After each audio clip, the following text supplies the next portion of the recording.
Okay, hello, I'm Keerthi. I'm a PhD here at Lucas in Leiden, and I'm going to talk to you today about a pilot study I did on pass play and identification in the game Never Alone.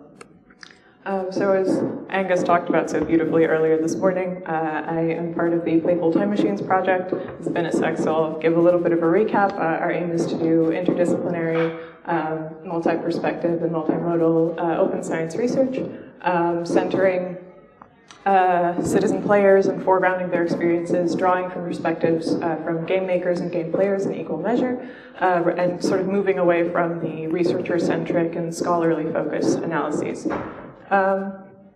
Sensing a theme from the prior speakers' session.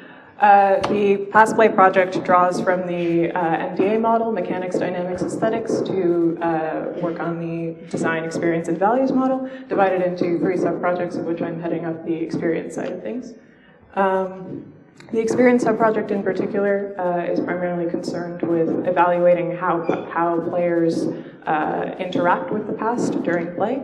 And it seeks to do this by observing participant play in controlled settings, as well as taking into account the sort of socio-cultural context for play and how and when it occurs. So these are the research questions for my sub-project for the whole big deal. How do players interact with elements related to the past, which can be historical settings, characters, and processes during play, how this interaction differs across various types of past play, and what the direct effects of this interaction are on players' understanding, valuation, and emotions regarding the past. So this pilot study was conceived as a way to Am I really poppy? There we go, it's perfect. This pilot study was conceived as a way of sort of road testing these questions, but also as a way to test out the viability of the methodological objectives of the sub-project and of the Playtime project as a whole. And so I sought to do that by evaluating these aims and taking them forward with regard to one game in particular. So the game chosen for the study was Never Alone, also known as Kisima Ingitchunga. It was released in 2014 by Eline Media following development by Upper One Games. It's an adventure puzzle platformer where you play as Nuna, a young Inupiaq girl who is looking for the source of a mysterious blizzard that has laid waste to her village. Along the way, she meets an Arctic fox that sort of helps her along the way. It is either AI controlled or can be manned by a second player in the game's cooperative mode. The Cook Inlet Tribal Council conceived of Never Alone as a way of engaging youth while also preserving Alaska Native culture and traditions. And so one important feature of the game is this thing called the Cultural Insights feature, in which players are exposed to documentary-style clips of Inupiaq culture, tradition, and ways of life.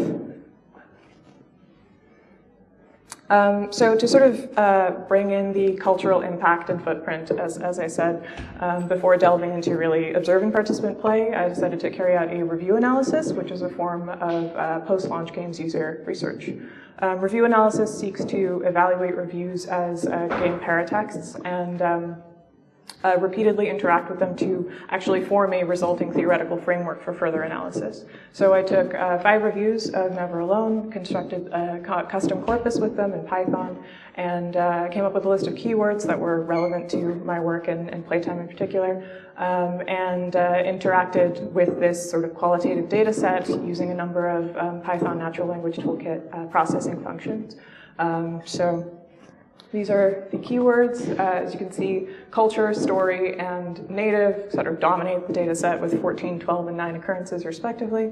And this is what the actual review analysis looked like. So these are concordances, which tell you when a keyword occurs and sort of the context it occurs in and what it's referring to. A number of insights were revealed through the review analysis. So the objective of the game is to learn about Inupiaq culture and way of life. The goal of the player is to observe and be exposed to Inupiaq culture. The game's mechanics are evaluated neutrally, leaning negative. They're mundane, fairly standard for a platformer, and single-player mode can at times be very infuriating. Concordances and corpus analysis are really important because one of my keywords was death, and about 50% of the occurrences of the word death were, as expected, referring to the game's depiction of its sort of like icy, harsh environment where death and decay are everywhere and life can be snatched away at any moment. And the other 50% were about how the AI-controlled fox is really janky and falls to its death all the time. So important to know moving forward. The cultural insights feature was fairly divisive. Am I Poppy again? I have my sound tech down there. The cultural insights feature either supplements the gameplay or feels entirely disjointed from it, but either way it is seen as a useful and productive tool. The story of the game is a traditional Inupiaq fable that is told in the Inupiaq language, so in that way it allows players to really be immersed in the culture. Yeah, the goal of the game is said to be bringing tradition, bringing this like historical story into the present. And is that everything? That's everything.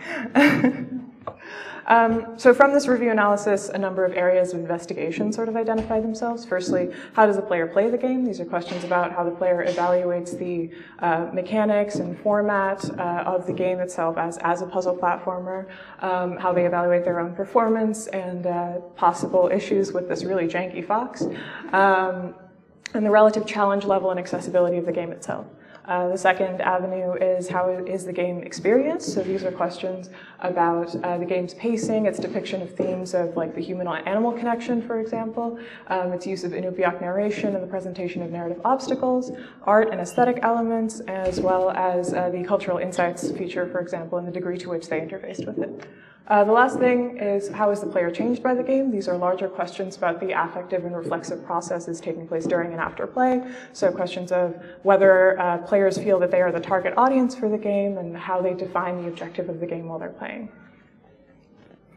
So these avenues for investigation slot themselves pretty neatly into our mechanics, dynamics, aesthetics categories, or if you like, our design, experience, and values categories, with the caveat that, of course, my project is primarily concerned with player experience, and so we aren't really able to get the sort of design and developer angle of things. So in focusing on player experience and prioritizing the observation of participant play in controlled settings, let's observe some participants in controlled settings.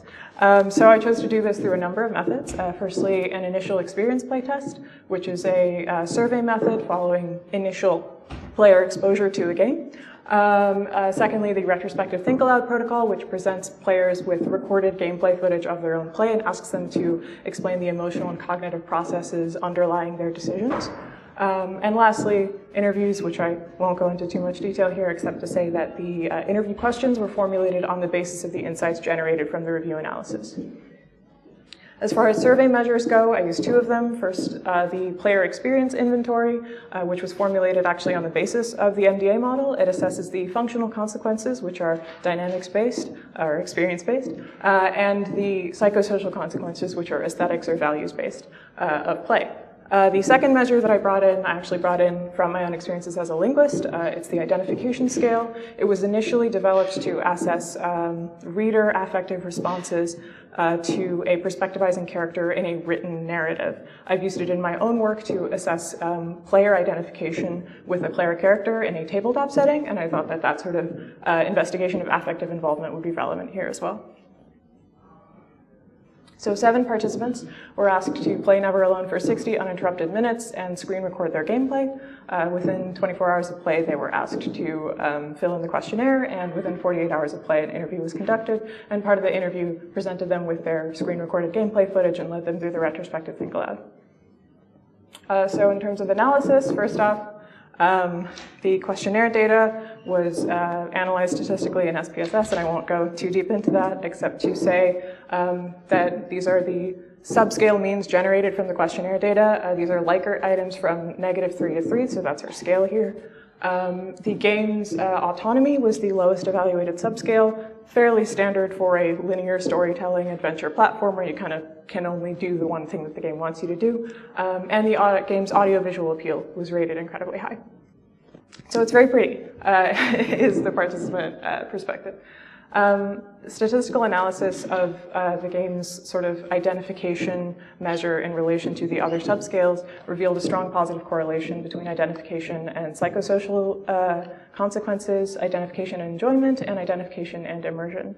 Further statistical analysis revealed that identification is actually a strong predictor in all three of these factors. What that basically means is that players who identify more with Nuna are more likely to enjoy the game, more likely to feel immersed in the game, and more likely to evaluate its psychosocial consequences positively. As far as the interviews go, interview data generated conclusions that were, for the most part, in line with the review analysis. So the cultural insights feature was once again divisive. It can be useful, but it's not essential or crucial to the story, so some participants were confused why it was there.